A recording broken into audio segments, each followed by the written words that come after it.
Hello! This is Reverend Don Lewis coming to you from beautiful Chicago. And today our question comes to us from Momochi Sakura, who references a television show called Once Upon a Time and a character on that show called Rumpelstiltskin, who has a saying, and his saying is, "With magic there's always a price."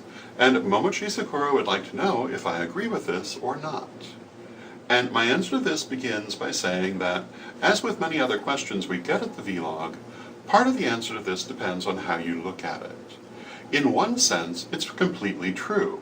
Not only in magic, but in everything we do, there is a price. That price is a combination of the physical consequences of our actions and the karmic consequences of our actions.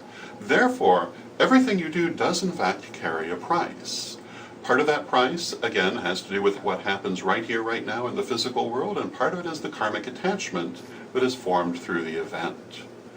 Now, what is probably meant in the show, however, is something different.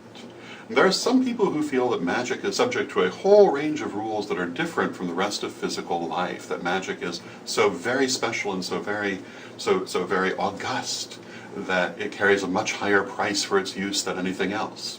And I think this is a bunch of hooey, and I think you should pay no attention to these people. I think they believe this in part to stroke their own egos, in part because they've been taught it by other people who are stroking their egos. And my point of view, which I certainly have followed all my life, and which is what I teach to everyone that I teach, is that magic is part of your ordinary life. It is not different than the other actions that you take, and it does not carry a different price than other actions that you take. So in answer to the question, is there a price for things we do with magic? The answer is yes, just as there's a price for everything else we do in life.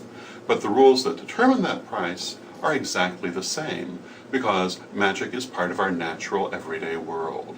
It is not something that is set apart and separate. So, I hope that answers your question, and until next time, may you blessed be.